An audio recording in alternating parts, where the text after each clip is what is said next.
Hello दोस्तों, नमस्कार। स्वागत है आप सभी का स्टडी 91 के ऑनलाइन प्लेटफॉर्म पर। आज बहुत ही बेहतरीन टॉपिक आपके सामने लेकर आज आपका 5वां डे है और 5वें दिन आपकी बेहतरीन आपके 5 घंटे की सीरीज चल रही है। जैसा कि आप लोग जानते हैं, संपूर्ण पॉलिटी का निचोड़। आज आपको टॉपिक मिलेंगे जम्मू कश्मीर राजभाषा से बेहतरीन टॉपिक, इसके बाद मानवाधिकार आयोग से टॉपिक मिलेगा, आपातकाल से टॉपिक मिलेगा, एक के साथ साथ आपका दल बदल से मिलेगा, एक के साथ साथ आपका प्रमुख राजनीतिक पार्टियों से भी आपके क्वेश्चन इससे मिलेंगे। तो सभी लोग फटाफट जुड़ जाइए। उसके बाद आपकी क्लासेस स्टार्ट करते हैं, क्योंकि आज के क्वेश्चन जो हैं बहुत ही शानदार होंगे और एक से बढ़कर एक क्वेश्चन को हम आपको सॉल्व कराने का पूरा प्रयास करेंगे। सभी को नमस्कार, गुड मॉर्निंग, स्वागत सभी का हमारे सभी प्यारे प्यारे स्टूडेंटों का। मॉर्निंग के आफ्टर हो चुके हैं भाई, गुड आफ्टरनून सभी को। ठीक है, तो चलिए शुरुआत करते हैं आज की बेहतरीन टॉपिक आपके लिए। देख लीजिए, इससे पहले आप थोड़ा सा कुछ इन्फॉर्मेशन लीजिए। एक नई पहचान शुरू हुई है अपनी हिंदी नाम से। अपनी हिंदी की बुक लॉन्च की गई है, सबसे पहले आप बिल्कुल जान सकते हैं नितिन सर के द्वारा। और ये बुक जो है आपके लिए बहुत ही शानदार है। अगर इस बुक को आप लेना चाहते हैं तो बिल्कुल 5000 इसमें अभ्यास प्रश्न आपके दिए गए हैं। इस बुक को आप आसानी से ले सकते हैं, अपनी तैयारी को हमारे साथ मजबूत बना सकते हैं। तो चलिए दोस्तों, शुरुआत करते हैं आपकी बेहतरीन क्वेश्चन। इससे पहले थोड़ा सा कोई इन्फॉर्मेशन ले लीजिए। जो डेली क्लास चलती है, इसके बाद आपको लाइव क्लासेस मिलेगी, है ना।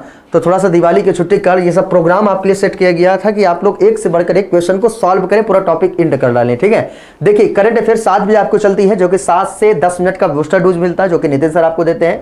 8 बजे आपको करंट अफेयर की क्लास आपको मिलती है मेरे द्वारा, सभी को पता है। इसके बाद देखिए 9 बजे आपकी ज्योग्राफी क्लास, 10 बजे जीके जीएस, 12 बजे रीजनिंग क्लास।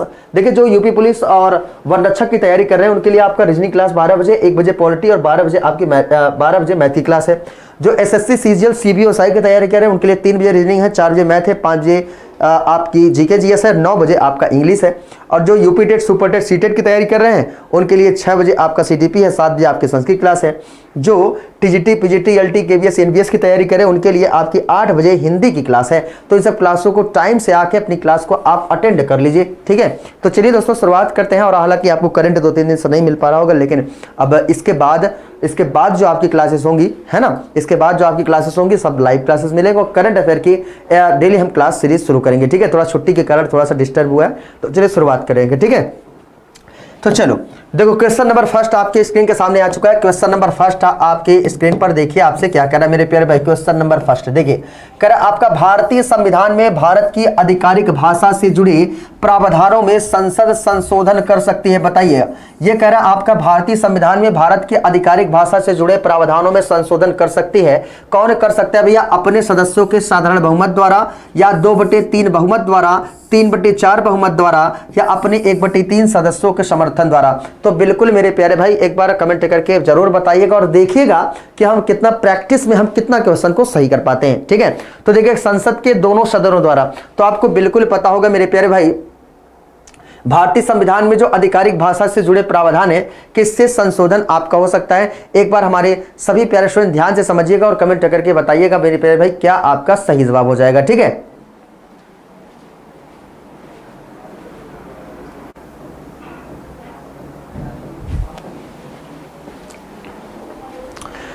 तो देखिए भाई क्वेश्चन नंबर जो फर्स्ट आपसे कह रहा है आपसे कि भारतीय संविधान में भारत की आधिकारिक भाषा जुड़े प्रावधानों के संसद संशोधन कर सकती है। तो कैसे कर सकती है भैया? अपने सदस्यों के साधारण बहुमत द्वारा। कैसे? अपने सदस्यों के साधारण बहुमत द्वारा क्या कर सकता है? भारत की आधिकारिक भाषा जुड़े प्रावधान में जो है संसद क्या कर सकते हैं? संशोधन आपका कर सकती है। इसको भी क्या करना मेरे प्यारे भाई, आप याद करना। ठीक है ना, तो संसद के दोनों सदनों द्वारा, किसके द्वारा? संसद के दोनों सदनों द्वारा, संसद के दोनों सदनों द्वारा संशोधन कर सकती है। दोनों सदनों द्वारा क्या कर सकता है भैया? संशोधन आपका कर सकता है। इसको आप जरूर आप याद रखिएगा। ठीक है, चलिए अगला क्वेश्चन देखिए। Next question, question number second आपके स्क्रीन पर क्या कर रहा है भाई? क्वेश्चन नंबर सेकंड ये देखिए क्या कर रहा है। भारतीय संविधान के अनुच्छेद 344 के तहत प्रथम राजकीय भाषा आयोग का गठन हुआ था। तो प्रथम राजकीय भाषा आयोग का जो गठन हुआ था किसकी अध्यक्षता में हुआ था मेरे प्यारे भाई? जल्दी से बताना, ये किसकी अध्यक्षता में हुआ था? कह रहा वर्ष 1950 के एम मुंशी की अध्यक्षता में हुआ था, या आपका 1955 में बीजी खेर की अध्यक्षता में हुआ था, या 1960 में एस छागला की अध्यक्षता में या वर्ष 1965 में हुमायूं कबीर की अध्यक्षता में। देखो ये क्वेश्चन बहुत इंपॉर्टेंट है मेरे प्यारे भाई, इसको बता ले जाएंगे। तो आर्टिकल जो 344 है, अनुच्छेद 344 है, अनुच्छेद 344 के तहत जो प्रथम राजकीय भाषा आयोग का गठन हुआ था ये आपका 1955 में बीजी खेर की अध्यक्षता में हुआ था। किसके भैया? 1955 में बीजी खेर की अध्यक्षता में आपका हुआ था, यानी कि राजकीय भाषा आयोग का गठन। इसको आप जरूर से जरूर मेरे प्यारे भाई आप याद रखिएगा, ठीक है। चलिए अगला क्वेश्चन देखिए, नेक्स्ट क्वेश्चन क्या कर रहा है भाई, क्वेश्चन नंबर 3 आपके स्क्रीन पर आ चुका है, देखिएगा। करेक्ट, कौन सा अनुच्छेद देवनागरी लिपि में हिंदी को संघ की आधिकारिक भाषा बनाता है? बात भाषा की है। हर टॉपिक से क्वेश्चन जो आपको मिलेंगे, जैसे थंबनेल में आपको दिया गया, तो हर टॉपिक से क्वेश्चन मैं आपको इसमें क्लियर कराऊंगा। इसमें किसकी बात कर रहा है? कौन सा अनुच्छेद देवनागरी लिपि में, किस लिपि भैया? देवनागरी लिपि में हिंदी को संघ की आधिकारिक भाषा बनाता है। तो कौन सा बनाता है? आर्टिकल 352 है, आर्टिकल 353 1 है, 343 1 है, 343 2 है, या 343 3 है, ठीक है। इसको ध्यान से मेरे प्यारे भाई आप समझ सकते हैं आर्टिकल आपका कौन सा हो जाएगा। इसमें देखिएगा ये बात कर रहा है अनुच्छेद देवनागरी लिपि में हिंदी को संघ की आधिकारिक भाषा में, तो आपका जो आर्टिकल 343 1 है, कौन सा आर्टिकल? आर्टिकल 343 जो 1 है, इसमें देवनागरी लिपि में हिंदी को संघ की आधिकारिक भाषा बनाता है। इसको आप याद रखिएगा, ठीक है। चलिए अगला क्वेश्चन देखना मेरे भाई, अगला क्वेश्चन क्या कर रहा है? क्वेश्चन नंबर 4 आपके स्क्रीन के सामने आ चुका है। यह कह रहा है निम्नलिखित में से किस राज्य ने संस्कृत भाषा को राज्य की द्वितीय राजभाषा का दर्जा प्रदान किया है? द्वितीय यानी कि क्या है, निम्नलिखित में से किस राज्य ने संस्कृत भाषा को, किस भाषा को मेरे प्यारे भाई? संस्कृत भाषा को राज्य की द्वितीय राजभाषा का दर्जा प्रदान किया गया है। आप इसको देख सकते हैं, क्या आपसे कह रहा है किस भाषा को? कह रहा है बिहार ने, छत्तीसगढ़ ने, उत्तर प्रदेश ने या उत्तराखंड ने, ठीक है। ध्यान से अगर समझेंगे तो बिल्कुल कर जाएंगे। बात राजभाषा की बात है भाई। ये देखिएगा संस्कृत भाषा को राज्य की द्वितीय राजभाषा के रूप में जो दर्जा प्रदान किया है, ये किस सरकार ने भैया? उत्तराखंड राज्य सरकार ने। और उत्तराखंड राज्य सरकार की आपकी दूसरी राजकीय भाषा जो है वो क्या है? आपकी संस्कृत है। ये भी आप याद रखिएगा, ठीक है। इसके साथ साथ हम थोड़ा सा और बात करेंगे, उत्तराखंड का गठन कब हुआ गया था? उत्तराखंड की बात आगे थोड़ा सा आप समझ लीजिएगा। उत्तराखंड राज्य का गठन, उत्तराखंड राज्य का गठन, तो उत्तराखंड राज्य का जो गठन हुआ था ये आपका किस वर्ष हुआ था मेरे प्यारे भाई? सन 2000 में हुआ था। क्या? उत्तराखंड राज्य का गठन उत्तर प्रदेश से अलग होके। किससे अलग? ओके, उत्तर प्रदेश से अलग होके, ठीक है। अब देखो बात आती है किसकी? भाषा की बात, ठीक है ना। भाषा के बारे में आपको बता दूं तो जो भाषा का उल्लेख आपका किया गया है, किसका? भाषा का उल्लेख। और जो भाषा का उल्लेख किया गया है ये आपका किस अनुसूची में किया गया? आपको बिल्कुल पता है, 8वीं अनुसूची में। 8वीं अनुसूची में कितनी भाषाओं का उल्लेख किया गया मेरे प्यारे भाई? 22 भाषाओं का उल्लेख किया गया। कितना? 22 भाषाओं का उल्लेख आपका 8वीं अनुसूची में किया गया है। इसको भी मेरे प्यारे भाई क्या करेंगे? आप याद रख लेंगे, ठीक है। चलिए अगला क्वेश्चन देखिए, क्वेश्चन नंबर 5 आपसे क्या कर रहा है? कर संविधान की 8वीं अनुसूची में कौन सी 3 भाषाएं आपकी जोड़ी गई हैं? बताना मेरे प्यारे भाई। ये कह रहा है आपसे कि संविधान की 8वीं अनुसूची में कौन सी 3 भाषाएं आपकी जोड़ी गई हैं? फटाफट कमेंट करके मेरे प्यारे भाई आप बताइएगा और देख लीजिएगा क्या आपका इसमें सही जवाब हो सकता है, ठीक है। तो देखिए क्या करें, आपका सिंधी भाषा, मणिपुरी या कोंकणी, करा कोंकणी कश्मीरी नेपाली, या नेपाली कोंकणी मणिपुरी, या नेपाली कोंकणी असमिया। इस क्वेश्चन का जवाब तो बता ही लेंगे, क्योंकि ये 8वीं अनुसूची में कौन सी 3 भाषाएं आपकी जोड़ी गई थी? तो भैया नेपाली, कोंकणी और मणिपुरी। ये क्वेश्चन इंपॉर्टेंट है। नेपाली, कोंकणी और मणिपुरी जो है ये भाषाओं को जोड़ा गया था। एक संशोधन हुआ था, वो संशोधन कौन सा भाई? आप था भैया 71वां संविधान संशोधन। कब हुआ था भैया? यानी कि कौन सा संशोधन था ये? 71वां संविधान संशोधन, 71वां संविधान संशोधन, ठीक है। 71वां संविधान संशोधन। और 71वें संविधान संशोधन के तहत क्या किया गया था? 71वें संविधान संशोधन के तहत आपकी 3 भाषाओं को जोड़ा गया था। वो 3 भाषाएं कौन कौन थी? नेपाली थी, कोंकणी थी, और कौन सी भैया? मणिपुर भाषा थी। इन तीनों के तीनों मेरे प्यारे भाई क्या करिएगा? आप याद कर लीजिएगा, ठीक है। चलिए अगला क्वेश्चन देखिए, क्वेश्चन नंबर 6 आपसे क्या कह रहा है? कर आपका निम्नलिखित में से कौन सी भाषा संविधान की 8वीं अनुसूची में आपका नहीं है भैया? तो 8वीं अनुसूची में कौन सी भाषा ही नहीं है, इसको आप देखिएगा, ठीक है। तो आपको पता होगा जो 8वीं अनुसूची है इसमें देखिएगा उर्दू भाषा है, नेपाली है, कोंकणी है, भोजपुरी है। तो कह रहा आपसे कौन सा नहीं है? तो देखो तीनों भाषाएं आपके, लेकिन जो भोजपुरी है ना, जो भोजपुरी है, भोजपुरी ये आपकी जो भाषा है संविधान की 8वीं अनुसूची में वर्णित आपका नहीं है, जबकि नेपाली, कोंकणी, उर्दू आपकी भाषा है। ठीक है, याद करिएगा। अच्छा, उर्दू की भाषा की बात करें, उर्दू भी याद कर ले, जो क्वेश्चन आपसे पूछता है बस वही मैं बताऊंगा। अगर उर्दू की बात करेंगे 1989 में, कब? 1989 में उत्तर प्रदेश को क्या किया गया है? द्वितीय राज्य की भाषा में, उत्तर प्रदेश को द्वितीय राज्य की भाषा में इसे शामिल किया गया है। समझ रहे ना?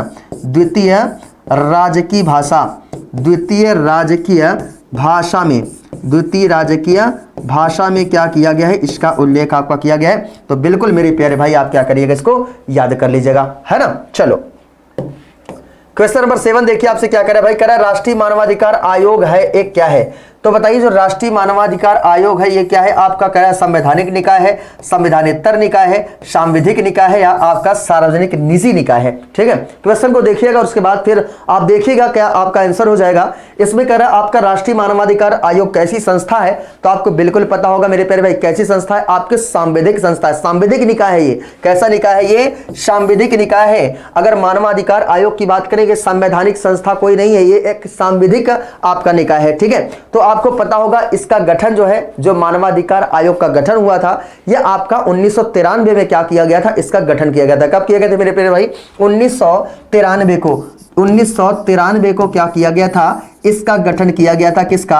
मानवाधिकार आयोग का। Very very most important question है मेरे प्यारे भाई, आप बता सकते हैं क्वेश्चन, क्योंकि ऐसे क्वेश्चन आपके एग्जाम में पूछता है। ठीक है ना। तो देखिए आयोग के अध्यक्ष और जो सदस्यों की नियुक्ति करता है वो कौन करता है? तो जो आयोग के अध्यक्ष, जो मानवाधिकार आयोग है, मानवाधिकार आयोग के अध्यक्ष, मानवाधिकार आयोग के अध्यक्ष और सदस्यों की नियुक्ति, और सदस्यों की नियुक्ति जो है, और सदस्यों की नियुक्ति कौन करता है? और सदस्यों की जो नियुक्ति है, आयोग के अध्यक्ष और सदस्यों की नियुक्ति जो है ये आपका कौन करता है भैया मेरे प्यारे भाई? ये राष्ट्रपति करता है। कौन? राष्ट्रपति करता है। ठीक है, इसको आप जरूर से जरूर याद रखिएगा। आयोग के अध्यक्ष और सदस्यों की नियुक्ति कौन करता है भाई? राष्ट्रपति करता है। इसको आप जरूर से जरूर मेरे प्यारे भाई क्या करेंगे, आप याद कर ले जाएंगे। ठीक है, चलिए अगला क्वेश्चन देखिए। क्वेश्चन नंबर 8 आपसे क्या कर रहा है? कह रहा है आपका राष्ट्रीय मानवाधिकार आयोग के अध्यक्ष का कार्यकाल कितने वर्ष का होता है? बहुत इंपॉर्टेंट क्वेश्चन है, मानवाधिकार की टॉपिक है, आप इसमें देख सकते हैं। ये इसमें कह रहा है राष्ट्रीय मानवाधिकार आयोग के अध्यक्ष का कार्यकाल कितने वर्षों का होता है? इसका जवाब आप ध्यान से दे सकते हैं। तो मानवाधिकार आयोग के जो अध्यक्ष का कार्यकाल जो होता है कितने वर्षों का होता है भाई? 3 वर्षों का होता है। कितना? 3 वर्षों का क्या होता है? इसका कार्यकाल होता है मानवाधिकार आयोग के अध्यक्ष का कार्यकाल। ठीक है, इसको आप याद रखिएगा। अब देखना जो मानवाधिकार आयोग है, इस मानवाधिकार आयोग के और बात करूंगा, इस समिति में कौन कौन आपके शामिल होते हैं। ठीक है ना, यानी कि इस समिति में कौन कौन शामिल होते हैं? प्रधानमंत्री शामिल होते हैं, है ना। कौन कौन आपके लिख देता हूं मैं, कौन कौन इसमें शामिल होते हैं। देखिए इस आयोग में कौन कौन शामिल होता है? तो इस आयोग में कौन कौन शामिल होता है? तो बिल्कुल मेरे प्यारे भाई आप क्या कर सकते हैं, याद कर सकते हैं कौन कौन शामिल होता है। सबसे पहले आपके आयोग के अध्यक्ष और सदस्य तो होंगी, और इस आयोग में और कौन कौन शामिल होगा? पीएम होंगे, लोकसभा अध्यक्ष होंगे। कौन होगा भैया? पीएम होगा। और कौन होंगे भैया? आपके लोकसभा अध्यक्ष होंगे। कौन होंगे भैया? लोकसभा अध्यक्ष। याद करिएगा। देखिए प्रधानमंत्री भी इसमें आपके पार्टिसिपेट करेंगे, लोकसभा आपके अध्यक्ष भी होंगे। ठीक है ना। इसके साथ साथ आपके कौन होंगे भैया? आपके राज्यसभा के सभापति भी क्या करेंगे, इसमें पार्टिसिपेट करते हैं। कौन होंगे? राज्यसभा के सभापति भी होते हैं, राज्यसभा के सभापति भी होते हैं, राज्यसभा के सभापति भी होते हैं। ठीक है, सभापति भी होते हैं। इसको आप क्या करना मेरे प्यारे भाई, आप याद कर लेना। यहां से क्वेश्चन आपके एग्जाम में पुटअप कर सकता है, पूछ सकता है। ठीक है, और संसद के दोनों सदन की बात करें, चाहे हम लोकसभा की बात करें और चाहे राज्यसभा की बात करें, तो संसद के जो दोनों सदन हैं, उन दोनों सदनों के मुख्य विपक्षी दल के नेता भी इस मानवाधिकार जो आपका आयोग है इसमें आपका होते हैं। इसको आप याद कर लीजिएगा, है ना। चलो भैया अगला क्वेश्चन देखिए। इससे पहले देखिए वीडियो के एग्जाम टॉप 15 मॉक टेस्ट की शुरुआत हो गई विद वीडियो सॉल्यूशन। अगर आप इससे जुड़ना चाहते हैं, कांटेक्ट नंबर दिया गया, इस कांटेक्ट नंबर पे कांटेक्ट करिए, जुड़िए भाई, जल्दी से जल्दी जुड़िए, क्योंकि ये आपकी तैयारी को और भी मजबूत बनाएगा। क्या करेगा भाई? ये आपकी तैयारी को और भी मजबूत बनाएगा। ठीक है, चले तो चलिए अगर इस बैच को ज्वाइन होना है तो भैया इस कॉन्टैक्ट नंबर कॉन्टैक्ट करके ज्वाइन हो जाइए। चलिए क्वेश्चन नंबर 9 देखिए आपसे क्या कह रहा है। क्वेश्चन नंबर 9 ये कह रहा है भैया निम्न में से कौन सी एक संवैधानिक संस्था नहीं है। कह रहा कौन सा एक संवैधानिक संस्था नहीं है। तो संवैधानिक संस्था कौन सी नहीं भाई, ये कह रहा मानवाधिकार आयोग एक संवैधानिक संस्था नहीं है, राज्य का वित्त आयोग है, लोकसभा सचिवालय है, या आपका केंद्र का वित्त आयोग है, बताइएगा। कह रहा कौन सी एक संवैधानिक संस्था नहीं है, इसका जवाब आप दीजिएगा क्योंकि मैंने आपको बताया है अभी, थोड़ा सा दिमाग लगाएंगे तो बिल्कुल कर जाएंगे भाई। ये क्या है आपका एक यानी कि जो मानवाधिकार आयोग है ना, ये आपका संवैधानिक संस्था नहीं है, जबकि वित्त आयोग राज्य का वित्त आयोग आपका संवैधानिक संस्था है, लोकसभा का सचिवालय है, केंद्रीय का वित्त आयोग है, लेकिन जो मानवाधिकार है ये आपका संवैधानिक संस्था नहीं है। ये कैसी संस्था है भैया, सांविधिक संस्था है। कैसा, सांविधिक संस्था है, सांविधिक संस्था है, ठीक है, सांविधिक संस्था है। तो इसको आप जरूर से जरूर मेरे प्यारे भाई आप याद करिएगा, ठीक है। चलिए अगला क्वेश्चन देखिए। क्वेश्चन नंबर 10 आपसे स्क्रीन के सामने आ चुका है। ये क्या कह रहे भाई, राज्य मानवाधिकार आयोग के अध्यक्ष एवं सदस्यों की नियुक्ति की जाती है, बताइए। राज्य मानवाधिकार आयोग के अध्यक्ष एवं सदस्यों की नियुक्ति आपका की जाती है किसके द्वारा। कह रहा है भैया राज्यपाल के द्वारा किया जाता है, राष्ट्रपति के द्वारा, या संबंधित राज्य के उच्च न्यायालय के मुख्य न्यायाधीश के द्वारा, या भारत के मुख्य न्यायाधीश द्वारा। बताने ये क्या हो जाएगा भाई, करो राज्य मानवाधिकार आयोग के जो अध्यक्ष हैं, राज्य मानवाधिकार आयोग के अध्यक्ष की बात करेंगे एवं सदस्यों की जो नियुक्ति की जाती है ये आपका किसके द्वारा किया जाता है मेरे प्यारे भाई। इस क्वेश्चन का जवाब तो हमें लगता है लगभग सभी लोग दे ले जाएंगे, क्योंकि इसका जवाब मैंने आपको बताया है और बेहतरीन तरीके से चीजों को एक्सप्लेन करके बताया है कि जो राज्य मानवाधिकार आयोग है और इस राज्य मानवाधिकार के जो अध्यक्ष और सदस्यों की नियुक्ति की जाती है, यह नियुक्ति आपका किसके द्वारा किया जाता है। इस क्वेश्चन का भैया आप देखिएगा किसके द्वारा इसकी नियुक्ति आपका किया जाता है, ठीक है। तो बिल्कुल पता है भैया किसके द्वारा किया जाता है। अगर राज्य का पूछेगा, और राज्य और सेंट्रल में केंद्र में अंतर है, अगर राज्य पूछेगा तो क्या बताएंगे भैया, राज्यपाल द्वारा। किसके द्वारा, राज्यपाल द्वारा। और राज्यपाल द्वारा क्या किया जाता है, राज्य मानवाधिकार आयोग के अध्यक्ष और सदस्यों की नियुक्ति आपका किया जाता है ना। अच्छा एक चीज बताओ कि जो राज्य मानवाधिकार आयोग इसका गठन कब हुआ था भाई, 1993 में क्या हुआ था, इसका गठन हुआ था कब, 1993 यानी कि 1993 में क्या हुआ था, इसका गठन हुआ था। 1993 में क्या हुआ था, इसका गठन हुआ था। तो इसको मेरे प्यारे भाई आप जरूर से जरूर आप याद रख लीजिएगा। समझ में आया। चलिए अगला क्वेश्चन देखिए। क्वेश्चन नंबर 11 क्या कह रहा है भाई, क्वेश्चन 11 कह रहा है मानवाधिकार न्यायालयों में मामलों के संचालन के प्रयोजनार्थ राज्य सरकार एक अधिवक्ता को विशिष्ट लोक अभियोजक के रूप में विनिर्दिष्ट कर सकती है, जो कम से कम कितने वर्षों तक प्रैक्टिस में रहा हो। कितने वर्षों तक आपका प्रैक्टिस में रहा हो भैया, तो बताना कितने वर्ष तक, जो कम से कम आपके 7 वर्षों तक, 7 सालों तक आपके प्रैक्टिस में रहा हो। कितने सालों तक भैया, 7 साल है इसमें, बिल्कुल है भैया, ये चौथा वाला ऑप्शन आपका राइट हो जाएगा। यानी कि 7 सालों तक क्या हो आपका प्रैक्टिस में वो रहा हो, ठीक है, इसको आप याद रखिएगा। चलिए अगला क्वेश्चन देखिए।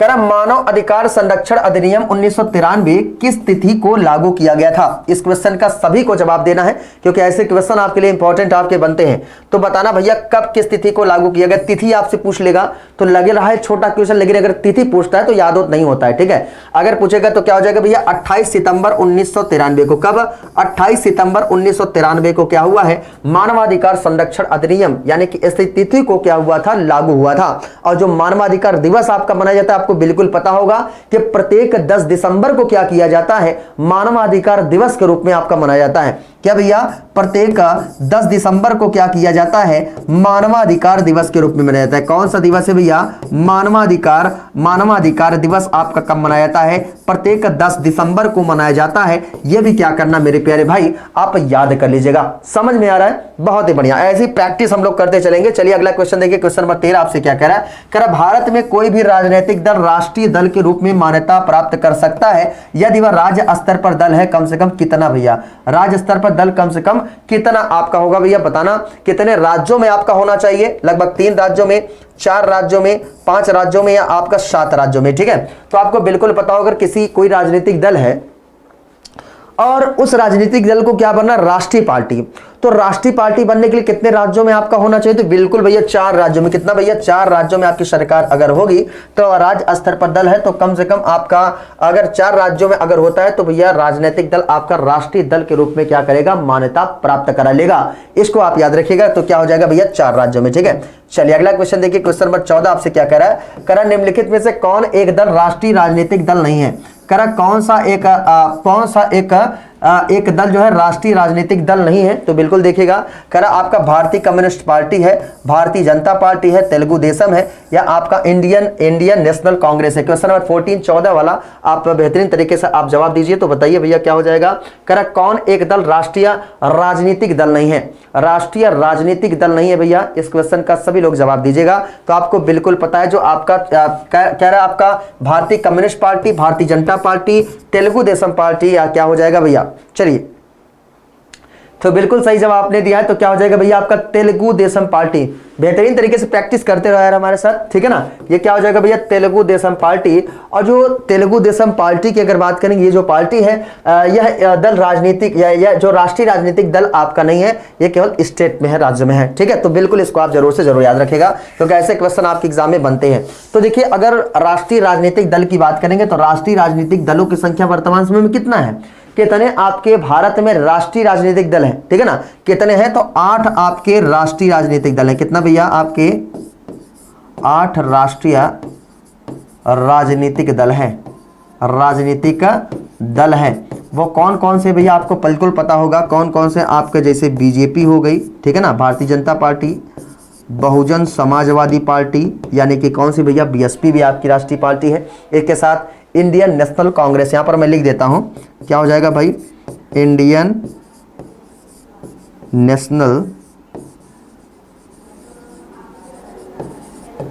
नेशनल कांग्रेस। इसके बाद और क्या हो जाएगा भैया आपका, भारतीय कम्युनिस्ट पार्टी, ठीक है, भारतीय कम्युनिस्ट पार्टी। यहां पर मैं 8 का 8 लिख दे रहा हूं, आप देख लीजिए कौन कौन सा है, भारतीय कम्युनिस्ट पार्टी, ठीक है। भारतीय कम्युनिस्ट पार्टी के बाद फिर आपका कौन सा आ जाता है, जैसे अखिल भारतीय तृणमूल कांग्रेस का नाम आप लोगों ने सुना होगा, ठीक है, अखिल भारतीय तृणमूल कांग्रेस।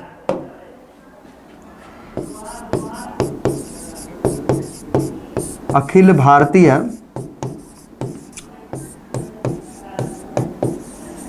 तृणमूल कांग्रेस, ठीक है।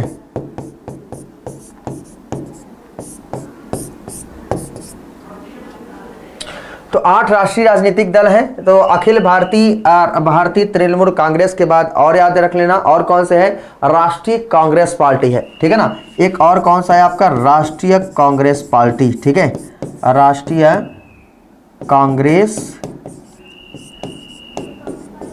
पार्टी, ठीक है, राष्ट्रीय कांग्रेस पार्टी। इसके बाद और कौन सा आ जाता है भैया, नेशनल पीपुल्स पार्टी। क्या मेरे प्यारे भाई, एक और आ जाता है, क्या नाम है इसका, नेशनल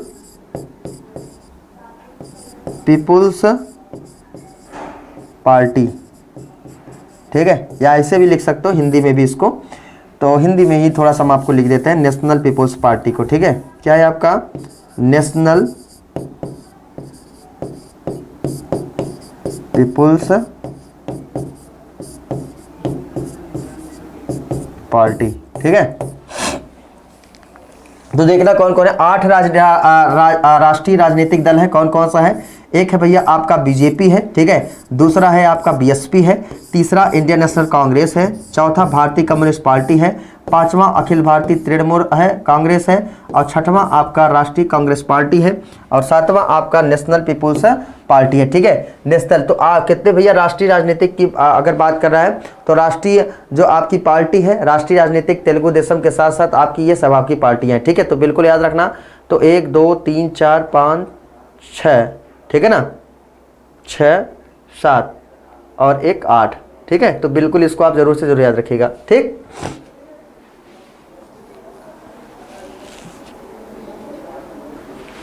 चलिए आगे, चलिए आगे।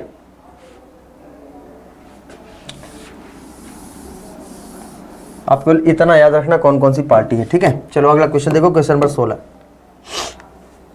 कह रहा है निम्नलिखित में से कौन सा क्षेत्रीय राजनीतिक दल है भैया, बताओ क्षेत्रीय राजनीतिक दल आपका कौन कौन सा है भैया, क्षेत्रीय राजनीतिक दल, ठीक है। कह रहा आपका कांग्रेस है, भाजपा है, सीपीआई है या आपका अकाली दल है, कमेंट करके बताना। तो हम आपको बताना चाहेंगे, कह रहा है निम्नलिखित में से कौन सा क्षेत्रीय राजनीतिक दल है, तो आपको बिल्कुल पता हो भैया, एक है आपका कौन सा, अकाली दल का नाम सुने हैं, अकाली दल। और जो अकाली दल है, अकाली दल ये आपका क्या है भैया, ये आपका क्षेत्रीय राजनीतिक दल है, क्या क्षेत्रीय राजनीतिक दल है, ठीक है। चलिए अगला क्वेश्चन देखिए क्या करे भाई, क्वेश्चन नंबर 17 इससे पहले आप देख सकते हैं। अब हिंदी नितिन सर के साथ आप पढ़ सकते हैं, टॉप सेलिंग कोर्स है आपका फॉर ऑल कॉम्पिटेटिव एग्जाम, सभी कॉम्पिटेटिव एग्जाम के लिए है। हिंदी व्याकरण इसमें मिलते हैं आपको 130 प्लस आपके वीडियो लेक्चर और 3000 प्लस आपके कुछ प्रैक्टिस भी मिलते हैं और ऑफलाइन डाउनलोडिंग सिस्टम से भी है। तो बिल्कुल आप घर पर रह के, हमारे जो गांव के बच्चे हैं वो भी आसानी से, जहाँ पर नेट की समस्या है तो उसको डाउनलोड करके इस आपको वीडियो को आराम से क्या कर सकते हैं, आप पढ़ सकते हैं और तैयारी को मजबूत। ये नया बैच आपका प्रारंभ हुआ भाई, अगर इस बैच में आपको ज्वाइन होना है, इस बैच में ज्वाइन होना है तो ये 7007773455 या आपका 9455069119 पर कॉन्टेक्ट करके आप इस बैच से आप जुड़ सकते हैं, ठीक है। चलिए अगला क्वेश्चन देखिए, भारत के निर्वाचन आयोग द्वारा निम्नलिखित राजनीतिक दलों में से किसे राष्ट्रीय दल के रूप में मान्य नहीं किया गया है, राष्ट्रीय दल के रूप में इसे मान्य नहीं किया, बताइए। National list, Congress party, Bahujan Samajwadi party, communist party of India या आपका समाजवादी पार्टी, कमेंट करके मेरे प्यारे भाई बताइएगा ये क्या आपका सही जवाब हो जाएगा। चलिए बता देना भाई क्या आपका सही जवाब हो जाएगा। इसमें कह रहा है क्वेश्चन नंबर 16 का सभी लोग जवाब दीजिएगा। यह कह रहा है आपसे भैया कि भारत के निर्वाचन आयोग द्वारा निम्नलिखित राजनीतिक दलों में से किसे राष्ट्रीय दल के रूप में मान्य नहीं किया गया है। तो आपको बिल्कुल पता है भैया, जो समाजवादी पार्टी है ना, समाजवादी पार्टी, इसको क्या किया गया है, अभी राष्ट्रीय दल के रूप में इसे मान्यता नहीं मिली है, ठीक है। क्वेश्चन नंबर 17 देखिए क्या कह रहा है, आम आदमी पार्टी है एक, बताइए आम आदमी पार्टी है कैसे भैया, राज्य पार्टी, राष्ट्रीय पार्टी, क्षेत्रीय पार्टी या आपका पंजीकृत पार्टी, ठीक है। आप पार्टी, क्वेश्चन नंबर 17 आप देख सकते हैं तो भैया कैसी है, ये आपकी राज्य पार्टी है, कैसा, राज्य पार्टी है क्या आपका आम आदमी पार्टी। और इसके गठन जो हुआ था इसका 26 नवंबर सन 2012 को हुआ था। आम आदमी पार्टी का गठन कब हुआ था, 26 नवंबर 2012 को क्या हुआ था, इसका गठन किया गया था। बिल्कुल मेरे प्यारे भाई क्या करेंगे, इसको आप याद रख लीजिएगा, ठीक है। चलिए किसी राजनीतिक दल को क्षेत्रीय दल के रूप में मान्यता दिया जाता है यदि, तो किसी राजनीतिक दल को क्षेत्रीय दल के रूप में मान्यता दिया जाता है कब, वह राज्य में या तो लोकसभा अथवा विधानसभा चुनाव में 4% वोट प्राप्त कर सकता है, या वह राज्य में या तो लोकसभा अथवा विधानसभा चुनाव में 60% वोट प्राप्त कर सकता है, या वह राज्य में या तो लोकसभा अथवा विधानसभा चुनाव में 80% वोट प्राप्त कर सकता है, या उपर्युक्त में से कोई नहीं, ठीक है। तो बिल्कुल मेरे प्यारे भाई आप कमेंट करके जरूर आप देखिएगा। ये कह रहा आपका यदि किसी राजनीतिक दल को क्षेत्रीय दल के रूप में मान्यता दी जाती है तो क्या होगा, तो वह राज्य में या तो लोकसभा, तो बिल्कुल देखिएगा वह राज्य में या तो लोकसभा अथवा विधानसभा में कितना भैया आपका 8% वोट प्राप्त करता हो, ठीक है। वह राज्य में या तो लोकसभा अथवा विधानसभा चुनाव में कितना परसेंट वोट भैया, 8% वोट आपका प्राप्त करता है, तो भैया इसको यानी कि क्षेत्रीय दल के रूप में इसे मान्यता दिया जाता है। इसको आप जरूर से जरूर आप याद रखिएगा, ठीक है। चलिए अगला क्वेश्चन देखिए, क्वेश्चन नंबर आपका 19 क्या कर रहा है, केरल में प्रथम साम्यवादी राज्य सरकार का गठन कब किया गया था। केरल में प्रथम साम्यवादी राज्य सरकार का गठन भैया आपका कब किया गया था, बिल्कुल आपको पता होगा ये कब किया गया था। साम्यवादी पार्टी यानी कि गठन आपका 1953 में, 1955 में, 1957 में या आपका 1959 में। फटाफट मेरे प्यारे भाई आंसर करके बताना ये आपका क्या सही जवाब हो जाएगा, ठीक है। अगर हम थोड़ा सा बात करेंगे इसका क्वेश्चन नंबर 19 की तरफ हम लोग बढ़ रहे हैं। क्वेश्चन नंबर 19 आप देख सकते हो, तो 5 अप्रैल 1957 की हुआ था। कब गठन हुआ था भैया, तो 5 अप्रैल 1957 को क्या हुआ था, ये आपका गठन आपका किया गया था, ठीक है। चलिए अगला क्वेश्चन देखिए, क्वेश्चन नंबर आपका 20 क्या कह रहा है भैया, कह रहा है दल परिवर्तन विरोधी विधि को किस राज्य में 1979 में ही अधिनियम कर दिया गया था। बता रहा 1979 में ही अधिनियम कर दिया गया था। क्या है भैया, आपका केरल है, जम्मू कश्मीर है, पश्चिम बंगाल है या आपका तमिलनाडु है। तो बताना मेरे प्यारे भाई क्या हो जाएगा, ये आपका राइट आंसर है, ठीक है। तो दल परिवर्तन विरोधी विधि को किस राज्य ने 1979 में अधिनियम आपका कर दिया था?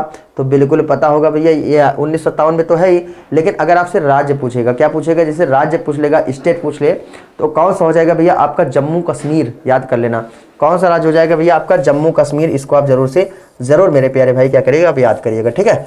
चलिए क्वेश्चन नंबर 21 देखिए आपसे क्या करें। क्वेश्चन नंबर 21 करें, दल बदल निरोधक कानून किस संविधान संशोधन विधेयक से यह आपका संबंधित है? तो दल बदल निरोधक कानून किस संविधान संशोधन का विधेयक है?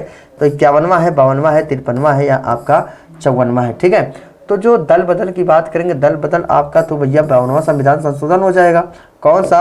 52वां संविधान संशोधन क्या हो जाएगा भैया आपका दल बदल हो जाएगा, ठीक है। तो दल बदल निरोधक कानून के संविधान संशोधन विधेयक संबंधित है, तो आर्टिकल 52 संबंधित है। किस अनुसूची में ये बात किया गया है? ये आपके 10वीं अनुसूची में। किस अनुसूची में भैया?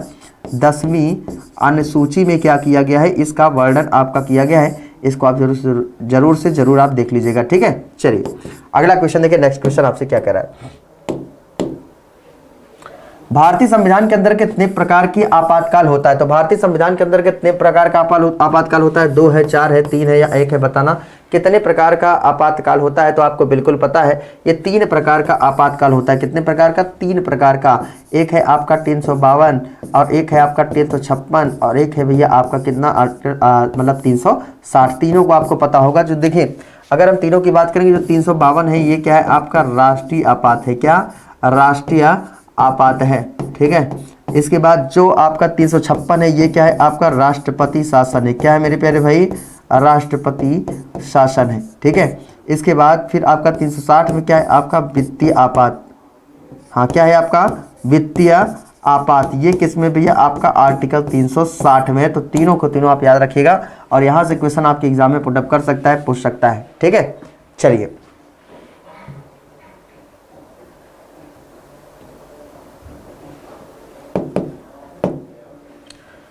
करण निम्नलिखित में से कौन एक भारतीय संविधान के अंतर्गत आपात की उद्घोषणा का आधार नहीं हो सकता है? बताना भैया आपात की उद्घोषणा का आधार नहीं हो सकता है। युद्ध, वायु आक्रमण, सशस्त्र विद्रोह या आपका आंतरिक अशांति, ठीक है।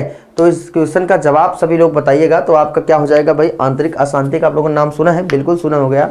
कौन सा है भैया? आंतरिक अशांति। और आंतरिक अशांति के कारण जो है ये आपका भारतीय संविधान के आपातकाल की उद्घोषणा का आधार आपका नहीं हो सकता, ठीक है। तो क्या हो जाएगा भैया? आंतरिक अशांति। चौथा वाला ऑप्शन क्या हो जाएगा आपका? बिल्कुल सही जवाब हो जाएगा, ठीक है। चलिए अगला क्वेश्चन देखिए भैया। नेक्स्ट क्वेश्चन नंबर 24 आपसे क्या कर रहा है? क्वेश्चन नंबर आप 24 देख सकते हैं। करा आपातकालीन की घोषणा के स्वीकृति से पूर्व संसद के समक्ष रखा जाना आवश्यक है। कितने भैया? कितने माह के अंदर आपका रखा जाना आवश्यक है भैया? तो आपको बिल्कुल पता है कि 1 माह के अंदर। कितना भैया? 1 माह के अंदर क्या होगा? हाँ तो 1 माह के अंदर जो है आपात की घोषणा यानी कि ये संसद के समक्ष आपका रखा जाना आवश्यक होता है। तो 1 माह के अंदर रखा जाना आपका आवश्यक होता है, ठीक है। याद हुआ? चलो अगला क्वेश्चन देखो। क्वेश्चन नंबर आपका 25 क्या करने से पहले देखिएगा। यूजीसी नेट की पेपर फर्स्ट बैच स्टार्ट हुआ। कंप्लीट कोर्स है मात्र 999 रुपये में। इस बैच से आप जुड़ना चाहते हैं तो एक कॉन्टैक्ट नंबर दिया गया, इस कॉन्टैक्ट नंबर पर जुड़ जाइए या ऐप डाउनलोड करिए स्टडी 91 का, या तो आप डिस्क्रिप्शन भी बॉक्स में भी जाके इसको आराम से यहाँ से कॉन्टैक्ट करके आप जुड़ सकते हैं, ठीक है। चलिए निम्न में से कौन सा एक मूल अधिकार, ध्यान समझिएगा, कह रहा आपसे निम्न में से कौन सा एक मूल अधिकार राष्ट्रीय आपात के दौरान समाप्त या समित नहीं किया सकता? समाप्त या समित नहीं किया सकता। तो बताना भैया देश की किसी भाग में निवास बनाने की स्वतंत्रता और व्यक्तिगत स्वतंत्रता तथा जीवन का अधिकार, भारत के संपूर्ण क्षेत्र में आबाद भ्रमण की स्वतंत्रता का अधिकार या वृत्ति या उपजीविका की स्वतंत्रता का अधिकार। मेरे प्यारे भाई अगर जानते हो तो बिल्कुल बेहतरीन तरीके से आप बता लेंगे। तो प्रथम राज्य भाषा की अब थोड़ा सा बात करें। देखिएगा ये कह रहा है कौन सा एक मूल अधिकार राष्ट्रीय आपातकाल के दौरान समाप्त या सीमित नहीं होती है, ठीक है ना। राष्ट्रीय आपात के दौरान कौन समाप्त या सीमित नहीं होती है? तो बिल्कुल पता होगा भैया व्यक्तिगत स्वतंत्रता तथा जीवन का जो अधिकार है, व्यक्तिगत स्वतंत्रता तथा जीवन का अधिकार, यही आपको क्या करता है भैया? व्यक्तिगत स्वतंत्रता और जीवन का अधिकार यही आपको आगे ले जाता है, ठीक है। तो कौन सा एक मूल अधिकार राष्ट्रीय आपात के दौरान समाप्त या नहीं किया सकते? तो आपका व्यक्तिगत स्वतंत्रता तथा जीवन का अधिकार, ठीक है। चलो अगला क्या देखो।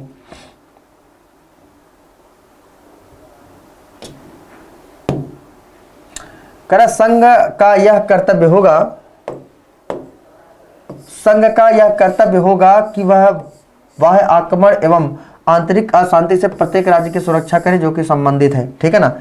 तो आंतरिक अशांति से बिल्कुल बताना मेरे प्यारे भाई कौन सा आर्टिकल आपका हो जाएगा। तो आर्टिकल 355 की बात करेंगे, आर्टिकल 355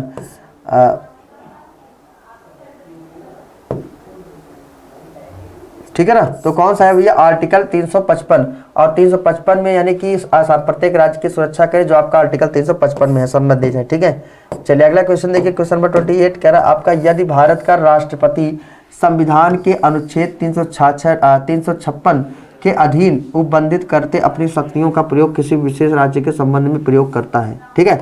तो क्वेश्चन क्या करे भाई, कह रहा यदि भारत का राष्ट्रपति, क्वेश्चन को समझिएगा, कह रहा यदि भारत का राष्ट्रपति संविधान के अनुच्छेद 356 के अधीन या उपबंधित अपनी शक्तियों का किसी विशेष राज्य के संबंध में प्रयोग करता है, तो भैया बताना इसमें क्या हो जाएगा। भैया कह रहा उस राज्य की विधानसभा स्वतः भंग हो जाती है, या उस राज्य के विधानमंडल की शक्तियां संसद द्वारा या प्राधिकार के अधीन प्रयोज्य द्वारा उस राज्य के अनुच्छेद 19 निलंबित हो जाते हैं, ठीक है। राष्ट्रपति द्वारा राज्य संबंधित विपक्ष आपका बन जाता है। तो देखना इसमें भैया क्या आपका सही जवाब हो जाएगा, ठीक है। तो कि देखिए, यदि भारत का राष्ट्रपति संविधान के 356 के अधीन या उपबंधित अपनी शक्तियों का किसी विशेष राज्य के संबंध प्रयोग करता है, तो उस राज्य के विधानमंडल की शक्तियां, हाँ उस राज्य के विधान मंडल की जो शक्तियां हैं, तो हाँ ठीक है, ध्यान समझिएगा।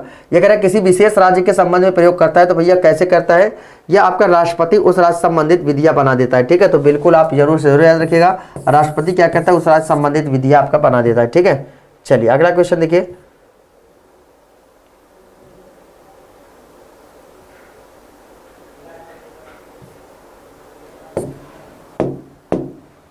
कह रहा भारतीय संविधान के अनुच्छेद 356 के अंतर्गत राष्ट्रपति शासन सर्वप्रथम आपका कहां पर लगाया गया था, सर्वप्रथम तो कहां पर लगाया था भैया, पेप्सू में आपका सर्वप्रथम आपका राष्ट्रपति शासन आपका लगा है, ठीक है। तो अगर 356 की बात करेंगे तो जो राष्ट्रपति शासन है, राष्ट्रपति शासन, ठीक है, राष्ट्रपति शासन, ठीक है। तो ये आपका किसमें भैया, आपका आर्टिकल 356 में है, ठीक है, राष्ट्रपति शासन। तो इसको आप जरूर से जरूर याद करिएगा। और पूछेगा कि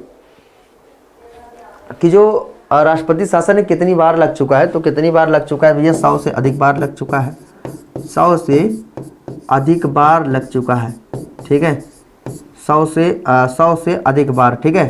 तो 100 से अधिक बार आपका लग चुका है, 100 से अधिक बार आपका क्या हो भैया, आपका लग चुका है, ठीक है। तो बिल्कुल इसको आप याद रखना। ये कह रहा है आपका कितनी बार, 100 से अधिक बार, ठीक है।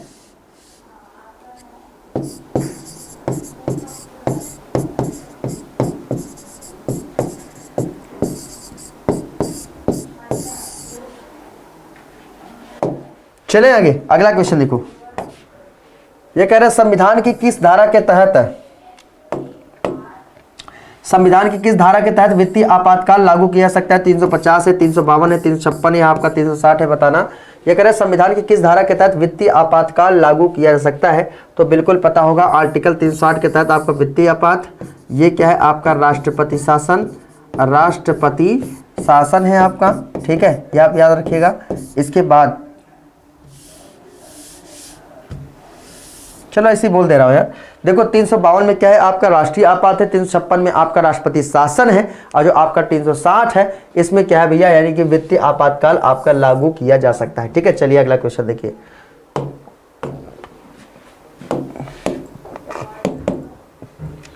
आपातकाल में राज्य विधानसभा की अवधि बढ़ाई सकती है भैया, बताइए। जब आपातकाल की सिचुएशन हो, आपातकाल चल रहा हो, तो उस समय जो है यानी कि कितनी आपकी बढ़ाई सकती है, बताना मेरे प्यारे भाई। ये कह रहा है आपातकाल में राज्य विधानसभा की अवधि कितनी बढ़ाई सकती है, भारत के राष्ट्रपति द्वारा, यानी कि अवधि भारत के राज्य के राज्यपाल द्वारा, ठीक है, या राज्य विधानसभा द्वारा, या आपका संसद द्वारा, ठीक है। क्वेश्चन नंबर 30 का जवाब आप बेहतरीन तरीके से आप दे सकते हैं।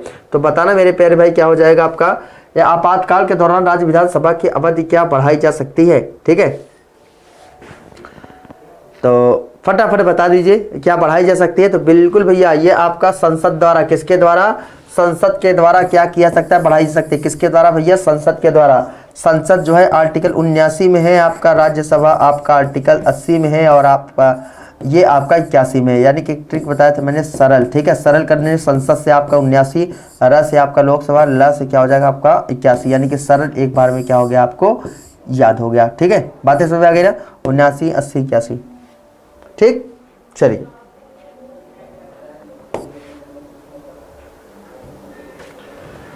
भारत के राष्ट्रपति द्वारा संविधान के अनुच्छेद 19 में दिया गया स्वतंत्रता का अधिकार किस अनुच्छेद के अंतर्गत आपका स्थापित किया गया? तो बताना मेरे भाई किस अनुच्छेद के अंदर, 360, 356, 352 या किसी भी समय पर जहां वह चाहे। क्वेश्चन नंबर 31 का जवाब आप बिल्कुल दीजिएगा।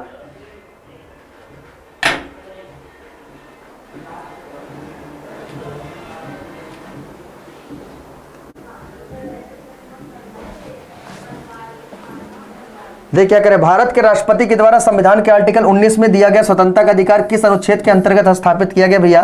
किस अनुच्छेद के अंतर्गत? देखिए आर्टिकल 360 दिया है, 356 दिया है, 352 दिया है, या किसी भी समय जब वह चाहे, ठीक है। तो बिल्कुल मेरे प्यारे भाई इस क्वेश्चन का जवाब आप दे सकते हो, कब आपका राइट हो जाएगा। तो देखिए आर्टिकल 352 की बात कर रहा है, कौन सा आर्टिकल है आपका 352, और आर्टिकल 352 के तहत क्या किया जाता है आपका, भारत के राष्ट्रपति के संविधान का आर्टिकल 19 में स्वतंत्रता का अधिकार के अंतर्गत आपका स्थगित किया जा सकता है, ठीक है। अगला क्वेश्चन देखिए, नेक्स्ट क्वेश्चन आपसे क्या करें, क्वेश्चन नंबर 32 आपसे करें, निम्नलिखित में से किन अनुच्छेदों द्वारा राष्ट्रीय आपातकाल के दौरान निलंबित नहीं किया सकता है? देखो यार हम लोग प्रैक्टिस कर रहे हैं, ऐसे लगातार हम लोग अगर प्रैक्टिस करते रहे तो बेहतर से बेहतर परफॉर्मेंस अपने एग्जाम में हम कर जाएंगे, ठीक है। तो बताना मेरे प्यारे भाई क्या आपका सही जवाब हो जाएगा, कितने वर्ष या आपका क्या करें आपका कि निम्नलिखित में से किन अनुच्छेदों द्वारा राष्ट्रीय आपातकाल के दौरान निलंबित आपका नहीं किया सकता है? तो कौन कौन सा आपका निलंबित आपका नहीं किया सकता भाई? आपको बिल्कुल पता है आर्टिकल 20 और 21 की बात कर रहा है, कौन सा आर्टिकल 20 और 21 को क्या किया सकता है आपका निलंबित नहीं किया सकता है, इसको आप याद रख लीजिएगा, ठीक है। चलिए अगला क्वेश्चन देखिए भाई, नितिन सर के हैंड रिटेन बुक्स आप पढ़ सकते हैं, सामान्य हिंदी, ज्योग्राफी, राज्य व्यवस्था, आधुनिक इतिहास, बायोलॉजी सब्जेक्टों को बेहतरीन तरीके से पढ़ सकते हैं आप। डिस्क्रिप्शन बॉक्स में है तो करिए डाउनलोड ऐप स्टडी 91 का, उसके माध्यम से भी आप इस बुक को आसानी से पढ़ सकते हैं, ठीक है। चलिए अगला क्वेश्चन देखिए, क्वेश्चन नंबर 34 आपसे स्क्रीन पर फटाफट सॉल्व करेंगे। यार ये सब क्वेश्चन को हम लोग कई बार पढ़ा है और हर टॉपिक से लगभग 4-5 टॉपिक से क्वेश्चन आपको हर टॉपिक से क्वेश्चन इसमें मिले हैं, ठीक है। ये क्या करे आपका आपातकाल में राज्य विधानसभा की अवधि बढ़ाई जा सकती है भैया, कितना?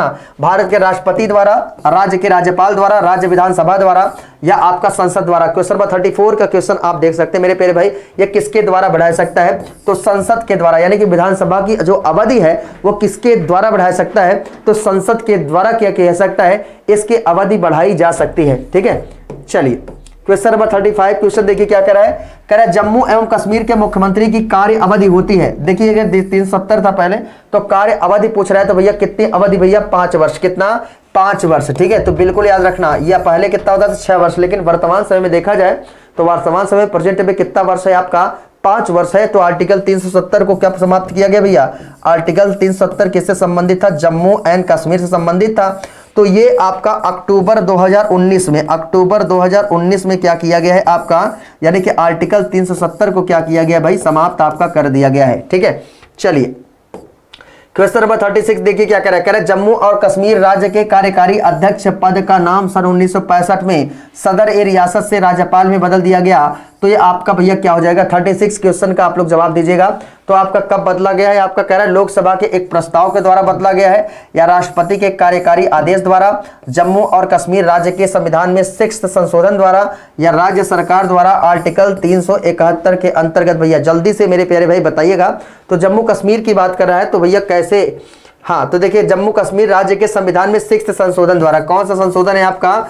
जम्मू कश्मीर राज्य के 6th संशोधन द्वारा क्या किया जाता है, यानी कि राज्य के कार्यकारी अध्यक्ष का पद तथा 1965 में सदर रियासत से राज्यपाल पद में क्या किया गया भैया? आपका बदल दिया गया था। ये क्वेश्चन को मैंने सॉल्व कराया था आर्टिकल 370 के अंतर्गत और आपको याद भी होगा, ठीक है। चलिए क्वेश्चन नंबर 36 देखिए क्या कह रहा है भाई, ये कह रहा है आपका जम्मू एवं कश्मीर का सदर रियासत पद नाम कब बदलकर राज्यपाल कर दिया गया भाई? इस क्वेश्चन का तो आप लोगों ने जवाब दे दिया है। तो आपका ये क्वेश्चन हो गया ना, 1 मिनट,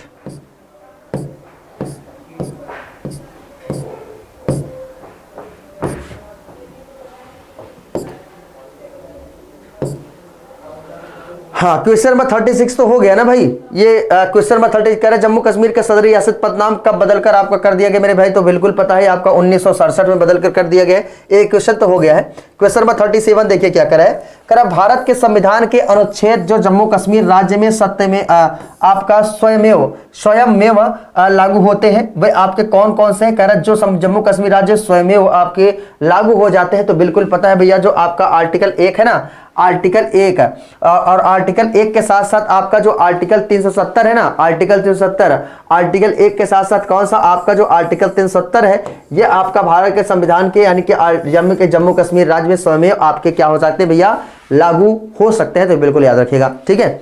चलिए क्वेश्चन नंबर 38 देखिए क्या रहा है। भारतीय संविधान में कश्मीर को विशेष राज्य का दर्जा देने का अभिप्राय क्या है? तो भारतीय संविधान में जम्मू कश्मीर के विशेष राज्य का दर्जा देने का अभिप्राय मेरे प्यारे भाई क्या है? बताइएगा क्या अभिप्राय है।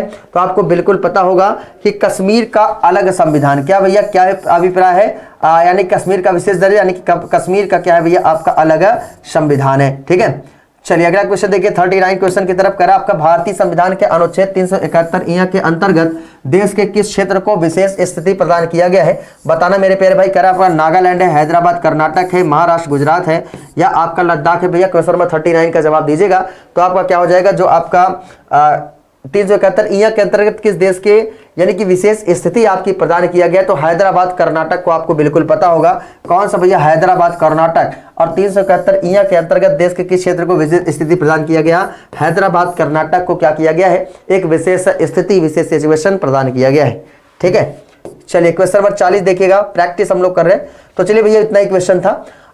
एक नई पहचान अपने हिंदी नाम से आप देख सकते हैं। गेट 299 299 रुपए की आपकी बुक लॉन्च किया गया है। ऑर्डर करने के लिए आप ऑर्डर कर सकते हैं। कॉन्टैक्ट नंबर दिया, इस कॉन्टैक्ट नंबर पर कॉन्टैक्ट करके भैया ऑर्डर करिए। इसमें देखिए खास बात यह है, इसमें मिलते हैं आपको 5000 अभ्यास प्लस जो आपकी तैयारी को और भी मजबूत बनाते हैं।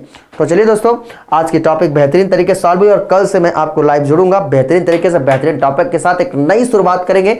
और जो डेली का 1 बजे जो काली क्लास चलती है, कल एक टॉपिक फिर लेके आऊंगा मैं आपके सामने और बेहतर से बेहतर टॉपिक को हम क्विज के द्वारा सॉल्व करेंगे। कल क्वेश्चन आंसर रहेगा 5 दिन, आपको 5 दिन मैंने आज पूरा कवर कर दिया। पूरा टॉपिक आपकी कवर हुआ है 5 दिन में, तो 5 क्लास में आपकी पूरे टॉपिक कवर हो गए। चलिए अब जैसे हम लोग डेली सॉल्व करते हैं, जैसे कि ये तो हो गया, जैसे डेली हम लोग प्रैक्टिस करते हैं पॉलिटी का, केवल क्वेश्चन रहता है, आंसर आपको बताना है और आंसर हम आपको केवल बताते हैं बिना ऑप्शन का, ठीक है। और ये वाला आपसे मुलाकात होगी अब इस वीडियो के बाद, ठीक है।